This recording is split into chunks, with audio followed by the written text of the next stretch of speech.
Willkommen, bienvenue, welcome once again to the Karen Bashford Empowerment Show. She is an empowerment mentor. She has done a lot of work with helping people, mostly middle-aged women, to try and find their va-va-voom, their raison d'etre, and the mode to move forward through looking inward, perhaps, but mostly just understanding themselves. So they realize that they have everything they need within them. Now, on top of that, you may notice that there's a logo at the top that says Sloth or Beaver. So Karen's created the most marvelous toolkit that can help people, groups of people, or single people, whatever you need, to try and find out more about who they are, why they are, and maybe even get a window into how they might proceed. And part of that is through asking open-ended questions of themselves.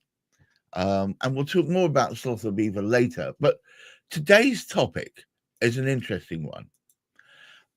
How powerful are your memories? Karen, welcome. How powerful are your memories? Exceedingly. You do not realize quite how much your memories are influencing your life. It's incredible, isn't it? I mean, in the green room, I told Karen a story about how my memory was telling me that it had all been this way from a period from a number of years ago. And then when I was actually reconciled with the truth, it couldn't have been more in opposition to that. Couldn't have been more. And it just goes to show you can't just rely on memory. You need to check up and get the real information. Well, yeah, and if you consider memories are what you use to base your decisions on, because Yes. your mind will go to a time when it thinks that it was good, so this is okay, we can keep repeating this, or it thinks this wasn't good, so perhaps I don't want to, or you choose to just totally ignore it, and then the consequences come out later. So knowing that memories can actually hurt you Right. far more than you realize is so important. It is quite scary. The not just the pain that they can cause, but the insecurity and the perhaps loss of belief, because oftentimes you believe that you should be doing the right thing based on what your memories have told you, and then when you're reconciled with the truth, it can sometimes shake you. Well, yes, we all have situations that we think are good. But if you truly allow yourself to reflect on your memories of that time, you might see there's certain situations that you chose to ignore. Chose to ignore, yes, that's the one, And you isn't it? will choose to ignore if it's too painful or if it's not something you really want to face. Yeah, I suppose if it doesn't chime along with your own personal narrative, then you'll go, oh, discard. I'm not going to deal with Mhm. that. Or you'll literally just bury it. So your mind won't have the true picture of what that memory was because it was just too painful.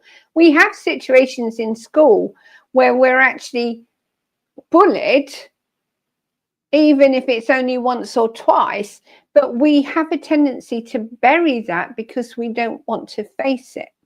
Right.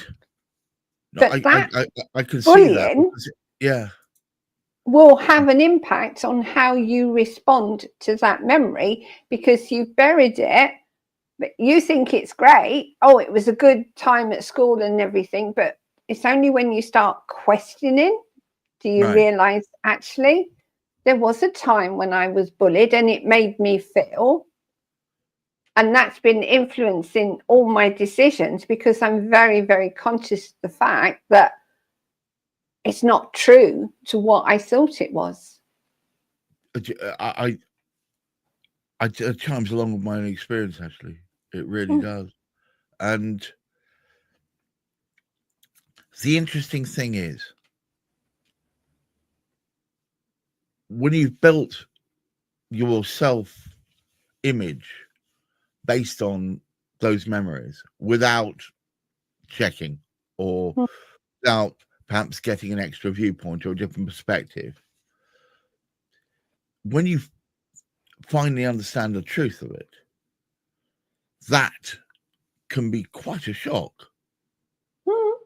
Because the ripples are, well, I based this on that, and I based that on that, and I based that on that.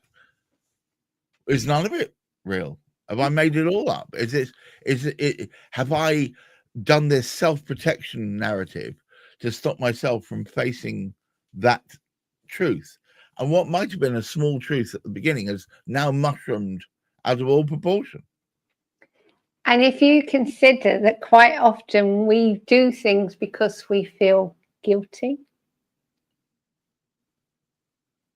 Yes. Yes.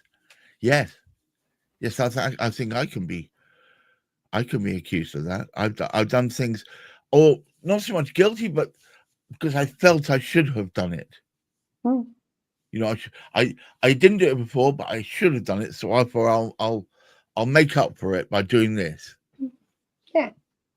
And that's because you're relying on memories that make you feel something that's not necessarily true. Yeah. All right. Enough. Karen, how do we solve this, or how do we ameliorate it? Well, you have to remember that quite often situations will reoccur as a warning. So if you've been bullied at some time, you might find yourself being faced with somebody who is somewhat aggressive, because you won't necessarily agree with them. That is a general indicator that there's something within you that hasn't been dealt with. Right. And our memory is a very good way of working through that. So if you come across a situation where you're feeling uncomfortable, you need to be asking your questions. Why am I feeling uncomfortable? What does this relate to previously? Where have I been in this similar situation? How did I deal with that situation? And did it serve me, or has it caused me more problems?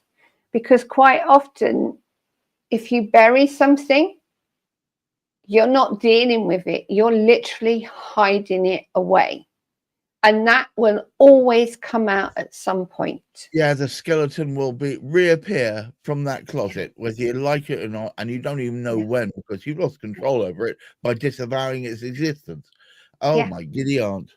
Yeah. Yes, what a series of unpleasant situations are just set in place for you, but you don't even know when. Gosh, terrible. So that's why it's so important to be willing to question. And as you well know, I'm very much into questioning. I am finding recently, possibly because of the energies that are around us at the moment, that I'm dreaming a lot of things that happened in my past. Now, I felt that I dealt with them, but the fact they're coming back up would indicate there's still something to be resolved, because the dreams I'm having are relating to situations that I faced that perhaps I need to forgive myself for, or I just need to work through why I'm thinking of them again in my dreams. What is it that I need to take from them to utilize now for my benefit rather than my disadvantage? Because our minds are so unbelievably powerful, and they will come up with a means of letting you know something is needing to be resolved. Well, yes, that's so how do we deal with this? How do we acknowledge our past but move forward through our present into our future without constant reference back to things which might be jaundiced memories, might be memories that have been almost what's the word, curtailed by our subconscious to help us cope, as it were? Well, if you need to get to know yourself to understand your patterns, because we all have patterns of how we think, what we believe, and how we behave. Right. So the more you get to know yourself and realize that you're responding to something because it is something you're doing automatically. Yeah. Because we live life automatically. We don't really think about what we're doing. We just do it. We make a decision, but it's always based on something from the past that is influencing us now. So if something's going on in your life that doesn't fulfill you in a way that you feel happy with yourself and what you're dealing with, there's a question. There's always a question. And you have to learn to be willing to face yourself and ask those questions. It doesn't have to involve long text and writing down or anything like that. You can just ask, why am I feeling as I'm feeling? Because our bodies will tell us just as much as our minds will bring up an image, or sometimes it's just a repeating word that we use. That's an indicator that something is out of balance. And I can't advocate enough that we need to get to know ourselves. Right. And this actually is a beautiful segue for me to talk about a method that one might employ in order to find more information about how one is. And part of that might be if you ask relevant questions at the right time, either by yourself or in a group setting, so you could find out more.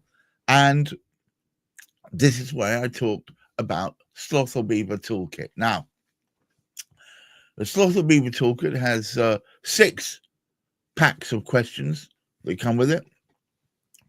Each pack is a different. Would you tell me the different packs, please? Relationships, intimate relationships, health, money mindset, business, life.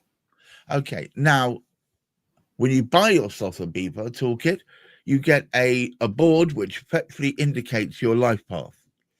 And I mean, it's arbitrary 100 steps on it, but it could be, it could be hundreds or whatever, because this is not something you complete in one sitting. It's something you can go back to, or you can start again an infinite number of times. The idea is you draw a card from it, and the cards all have questions on them, plus a time limit of how much time you spend answering that question. So don't worry, you don't have to waffle open-endedly, and if it says 2 minutes, that's what you should allow yourself to answer it with. Now, if you're doing it in a group setting, obviously you're sharing with a group, it can create enormous improvement in the ties within that group. Sharing often does. And the point about those questions is they're targeted towards a topic. Now, obviously the general ones are general life.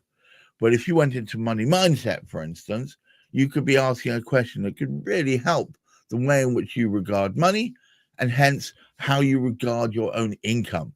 And I know that sounds like woolly nonsense, but truthfully, if you have a relationship with money that allows you to be open to opportunity, you're more likely to see the damn opportunity than if you're not. Mm-hmm. Without seeing the opportunity, you can't take advantage of it. Right. Do you happen to have some cards? And yes. Would you read me some from life? That would be a nice set. Okay, let's do life. Okay. And they come in beautiful coloured organza bags, nice and easy for storing. And each bag is the colour of the point, a different point in the chakra, yes? Yes. Lovely. And the questions reflect, or rather the sets reflect, what impact your chakra will be having on your life. So if your foundations, like the red ones, is life, if your foundations, which is your base chakra, isn't safe and secure, it's wobbly because of all the things you believe about yourself, you're likely to find life is wobbly. The stories we tell about ourselves. I also, you've seen the logo, lovely sloth or beaver. can see that. There's the beaver ready to go scurrying around, clearing things and making room where it's to come, and the sloth hanging on his back, his old friend. And I'm going to change the logo at the top to being a QR code, so you can find your way there. And we notice the ticker at the bottom. It's slothorbieber.com. All right, Karen, I'm ready for the question. Okay, so you want to be do you want to be a millionaire? I'm ready for the question, Karen. Without reflection, our behaviours cemented in our young adulthood may prevent us from growing into our newer life stages. Do your reactions or behaviours still apply in your life? How do you treat your intuition? Do you seek its external validation? Take time to reflect on your reactions and behaviours. How do you think about and interact with yourself? Are these what you want to feel and do? Self-reflection is the first step towards conscious, empowered living. Okay. All right. So I don't tend to go by my intuition because it led me down disastrous paths on a number of occasions. Oh, that says a lot about your belief in yourself. Possibly. Because your intuition will never take you down the wrong path. Well, it without going into great detail, ended with me being locked in a bedroom while a drug dealer was threatening to break the door down and take my life. That was all down through, and everybody I knew was advising me not to go there, and I ignored them because what could possibly go wrong? So that wasn't your intuition. That was people's advice. Well, no, I did. They told me not to go, and you chose not to listen to them, and you chose against your own intuition because your intuition would have been screaming, "Do not go." You chose to ignore it because your intuition would have been saying to you, "Don't go there," but you chose to ignore it. And that's what we do. We ignore our intuition because our intuition is often quieter than what we believe. Okay. Well, I mean, but the truth of the matter is, I know that sometimes I perhaps go with the best possible circumstance that might come out rather than thinking it through of what the consequential cost might be. And yes, it causes moments where you think to yourself, I'm at a crossroads here that I could choose. I would take the very risky path that might reap rewards, or the safer path that will reap rewards, but perhaps over a longer period of time. And I've often taken the former, you know, because we want quick results. Yeah, without realizing that often we have to put the work in rather than. So, I guess this is an allegory for the expression. If it looks good, too good to be true, then it often is. Yes. Yeah. So, as you can see, ladies and gentlemen, the questions on the card cause discussion and hopefully reflection and perhaps a little of introspection, so that you can then formulate a direction or an idea or a feeling on the back of it. It's very healthy to do so. Sloth or Beaver Toolkit is available at slothorbiever.com. Please do go and check it out, specifically given that we have a certain Christmassy thing happening soon, and it could be the most amazing, unusual, but something that can be referred to for tens of years to come, and can help families and people grow. So think of that. It could be the most incredible, unusual, but brilliant present this Christmas. Actually, I can report I had a session of Sloth or Beaver with one of my best friends, Joe and Heather, recently, and the stuff that came out of that caused Joe to exclaim, "I had never thought about it that way before." So it's it can create what's the word, moments of truth. It really can. So I would recommend doing it. Now, one last thing before we leave you, I want to talk a bit about this lady over here and what her purpose is. She is an empowerment mentor. Her focus is on helping you find the answers within yourself to self-empower, to be able to power forward. So she's not looking for external things, bringing in stuff externally to make you better. The answers are already there. She's helping you find them. So I'm going to bring you up her own website, which is there at the bottom, KarenBashford.com. Please, I absolutely say to you, at the very least, have a conversation with the lady, because she's been helpful to me and many, many others in helping you find out who you are and how you can move forward safely without constantly wallowing in previous trauma. I mean, I know a lot of counseling tries to get you to go back to that moment of trauma, and Karen has often told me you shouldn't be doing that. No, you don't need to. Absolutely. So thank you once again, Karen. Sloth or Beaver, please go to that QR code at the top, slothorbeaver.com. And if you want to start your wellness journey, go visit KarenBashford.com and have a conversation. Thank you, Karen. As ever, these are moments in my week I always look forward to. And to all of you out there, please try and keep your feet on the ground, keep reaching for the stars, have a look at Sloth or Beaver, and let's try and look after your mental health. Until next week, goodbye. Thank you. Bye.